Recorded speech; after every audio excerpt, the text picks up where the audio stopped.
Good morning दोस्तों, मैं विशंबर पांडे स्वागत करता हूं आपके ऑनलाइन कॉन्सेप्ट क्लासेस दरबार में। बेसिकली पिछला जो हम लोगों ने लेक्चर पढ़ा था विद्युत विद्युत के बाद हमने अपना नया टॉपिक स्टार्ट किया था प्रकाश।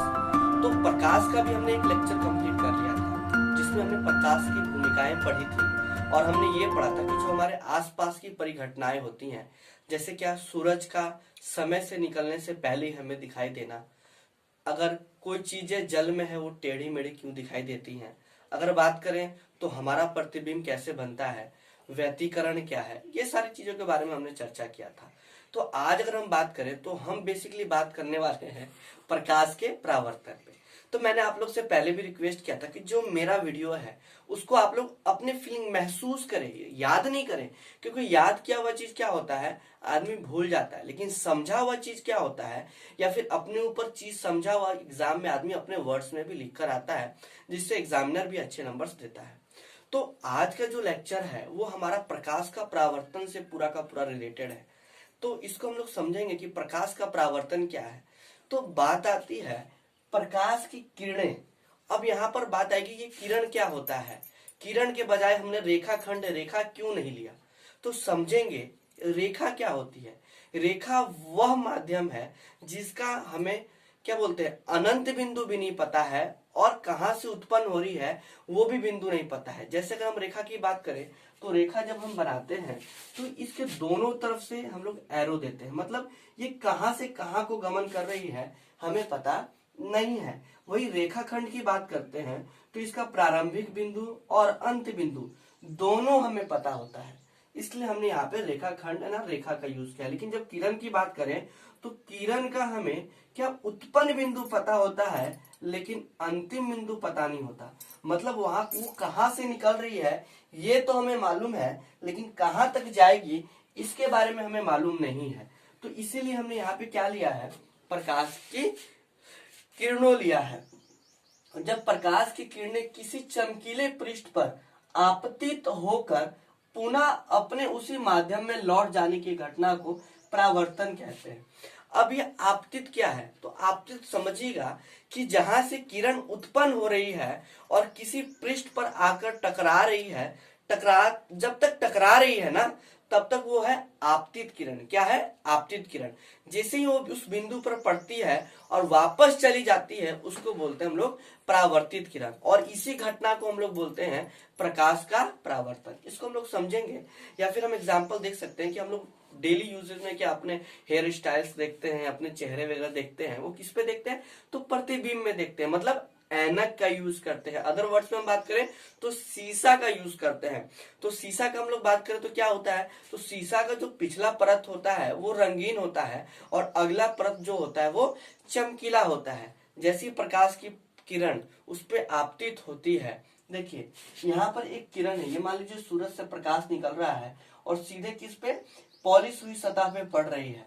तो जो किरण पड़ रही है उसको हमने लोग ने एन जो है मेरा पॉलिश किया हुआ सतह है और जो मेरा पीक्यू है वो आपतित किरण है। और बात करें हम लोग तो ये जो मेरा क्यू आर है, क्यू आर जो है वो परावर्तित किरण है। क्यों, तो हम देखें कि ये जो मेरा पीक्यू आपतित किरण है और क्यू आर एक परावर्तित किरण है।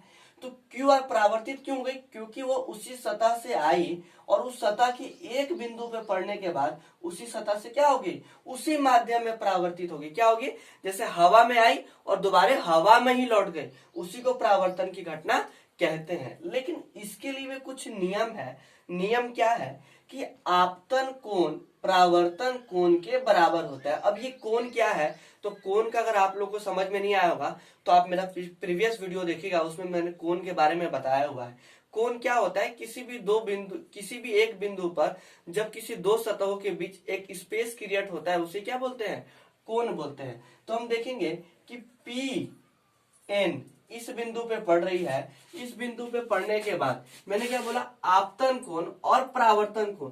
तो आप देखेंगे पी क्यू आया और क्यू आर क्या है वापस हो गया। लेकिन इसके बीच एक हम काल्पनिक रेखा डिनोटेड करते हैं कि इस बिंदु पर जिस बिंदु पर आपतित किरण हो रहा है वहां पर एक 90 डिग्री की हम रेखा खींचते हैं जो उस बिंदु को पूर्ण विभाजित करता है दो भागों में। तो जो PQ है, PQ का जो है ये आपतित किरण है, कोण I जो है मेरा आपतित किरण है, मतलब अभिलंब और Q बिंदु के बीच में जो स्पेस क्रिएट हुआ है वो कोण I है, और MN और R के बीच में जो स्पेस क्रिएट हुआ है वो है कोण R। तो ये कोण I बराबर है कोण R के। तो अब हमने इसको कोण I क्यों दिया, क्योंकि कोण I का मतलब होता है इंसिडेंट एंगल और कोण R का मतलब होता है रिफ्लेक्टेड एंगल, मतलब परावर्तित किरण से बना हुआ कोण रिफ्लेक्टेड एंगल, और आपतित किरण से बना हुआ जो एंगल है उसको बोलेंगे इंसिडेंट एंगल। अब हम बात करें कि इसका दूसरा बिंदु है कि आपतित किरण आपतन बिंदु पर अभिलंब एवं परावर्तित किरणों तीनों एक ही तल में होते हैं। अभी देखिए तल की बात करें तो ये एक बिंदु है। अब तल बनता कैसे, अगर आप लोग ध्यान दें कि हमने पढ़ा है कि एक्स अक्ष, मान लीजिए मेरा ये एक्स अक्ष है और मेरा ये वाई अक्ष है, ये बिंदु है। एक्स अक्ष और वाई अक्ष के बीच में जो स्पेस क्रिएट हुआ है ना उसे हम लोग क्या बोलते हैं, तल बोलते हैं। क्या बोलते हैं, तल बोलते हैं। तल अब आप लोग को समझ में आ गया हो। जैसे अगर हम इस व्हाइट बोर्ड की बात करें तो ये मेरा वाई अक्ष हो गया, ये मेरा एक्स अक्ष हो गया, इसके बीच ये जो स्पेस हुआ है ना ये एक तल है, मतलब व्हाइट बोर्ड भी मेरा क्या है, एक तल है। तो इस तल पे जैसे ही इस बिंदु पर, एक बिंदु पर ऐसे प्रकाश की किरणें बहुत सारी निकल सकती हैं, हो सकता है आरएस निकले, एमएस निकले, कहीं भी निकले, जिस बिंदु पर वो पड़ती है उसका बिंदु और आपतन बिंदु, अभिलंब और परावर्तित किरण का बिंदु एक ही तल में होता है, मतलब उस तल के एक ही बिंदु पर होता है। यहाँ चीज तो आप लोग को समझ में आ गई होगी। अगर नहीं समझ में आ रही होगी तो मैं आप लोग को एग्जांपल देना चाहूंगा। जैसे ये मेरे पास कोई सेलफोन है, इस सेलफोन को देखें तो ये इसका सतह है। इस सतह से अगर मैं बात करूं कि ये कोई मेरा क्या है, लाइट आ रहा है। अगर आप देखें ये एक बिंदु है, इस बिंदु पर एक लाइट आ रहा है, ठीक है, ये मेरा लाइट आ गया इस एंगल में। अब इसी एंगल से एक जो मेरा है वो रिटर्न भी हो रहा है, इसी एंगल से मेरा क्या है, रिटर्न भी हो रहा है, और इन्हीं दोनों के बीच, इसी बिंदु के बीच एक हमने अभिलंब डाला हुआ है, मतलब तीनों एक ही तल पर है। किस पर है, एक ही तल पर है। तो अब हम आगे बात करें कि इस नियम का यूज कहाँ कहाँ पे होता है। तो पहले तो मैं आपको बताऊं बीम और प्रतिबिंब है क्या। तो जो मनुष्य है वो एक बीम है, मतलब किसी की भी वास्तविक रूपरेखा को हम लोग बोलते हैं बीम, और उसकी परछाई को या उसके बने हुए अदनदर प्रतिबिंब को हम लोग क्या बोलते हैं, प्रतिबिंब। अब हम लोग बात करें कि समतल दर्पण में प्रतिबिंब, तो दो ही चीज होंगे, एक तो समतल होगा और एक टेढ़ा मेढ़ा होगा। तो दर्पण को हम लोग ने दो भागों में बांटा हुआ है, एक है समतल दर्पण और एक है गोलीय दर्पण। और गोलीय दर्पण में भी दो कैटेगरियां होती हैं, उसके बारे में आगे पढ़ेंगे। लेकिन अभी हम लोग पढ़ रहे हैं कि जो प्रतिबिंब है ना वो किस पे बन रहा है, तो समतल दर्पण पे। तो समतल दर्पण का आप लोग को एग्जाम्पल लेना है ना, तो घर में जो हमारा दर्पण पड़ा हुआ है तो होता है, तो नॉर्मली समतल दर्पण होता है।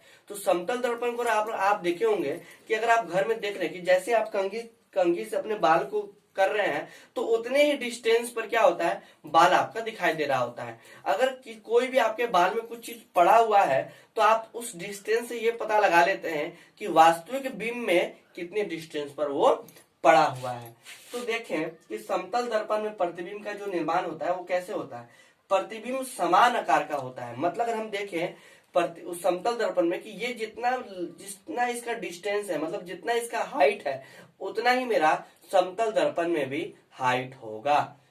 प्रतिबिंब दर्पण से उतनी ही दूरी पर बनता है जितना बिंब दर्पण से दूर पर है। इसको आप लोग प्रैक्टिकल करके देखना कि अगर मैंने मार्कर को इतने दूर पे रखा हुआ है तो आप अपने समतल दर्पण में देखेंगे तो आपको भी उतने ही दूरी पर उसके अंदर दिखाई देगा, है ना।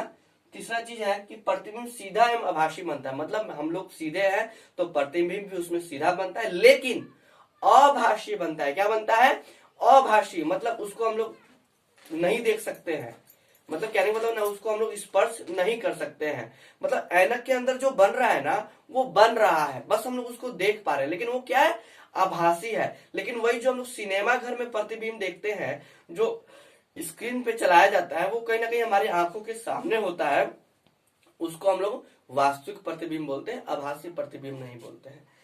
चौथा है प्रतिबिंब पार्श्व प्रतीत होता है। ये पार्श्व प्रतीत क्या है, ये इंपॉर्टेंट पॉइंट है, इसको आप लोग समझना कि आप लोग कभी देखना समतल दर्पण में कि अगर हम लोग अपना बायां हाथ आगे फैलाएंगे ना तो दर्पण जो है हमें दाहिना हाथ फैलाएगा। अगर ये जो स्टिकर, ये देखिए हमारे बाएं हाथ पे स्टिकर है ये टी शर्ट के, लेकिन आप ऐनक में देखेंगे, शीशा में देखेंगे तो ये दाहिने हाथ में आएगा, मतलब उसका उल्टा क्रम रहेगा। उसे हम लोग क्या बोलते हैं, पार्श्व अपवर्तित। इसका एग्जाम्पल हम लोग देखें, एम्बुलेंस की गाड़ी आप लोगों ने सबने देखी होगी, तो आपने देखा होगा कि उसमें एम्बुलेंस जो है ना उल्टा लिखा रहता है, लेकिन जब वो किसी समतल दर्पण के सामने पड़ता है तो हमें वो सीधा दिखाई देता है, जिससे वो हमें यह पता चलता है कि उल्टा वाला चीज क्या हो जाता है, सीधा हो रहा है। यहां तक आप लोगों को बात समझ में आई होगी। यहाँ पर भी हमने दो एग्जाम्पल लिए हैं कि ये देखिए आर है, आर को अगर हम लोग अपने समतल दर्पण में देखेंगे ना तो उल्टा दिखाई देगा। ये कोई व्यक्ति है जो वास्तविक में जो बाहर है उसने तो राइट हैंड किया हुआ है, लेकिन दर्पण के अंदर वो क्या चीज दिखाई दे रहा है, लेफ्ट हैंड दिखाई दे रहा है। उम्मीद है आप लोग को ये टॉपिक काफी पसंद आया होगा। फिर मिलते हैं अपने नेक्स्ट लेक्चर में। अगर आपने मेरा पुराना वीडियो नहीं देखा है जिससे आप लोग को ये समझ में नहीं आ रहा हो तो प्रीवियस जाके आप लोग देखें फिर समझें। Okay, thank you for watching.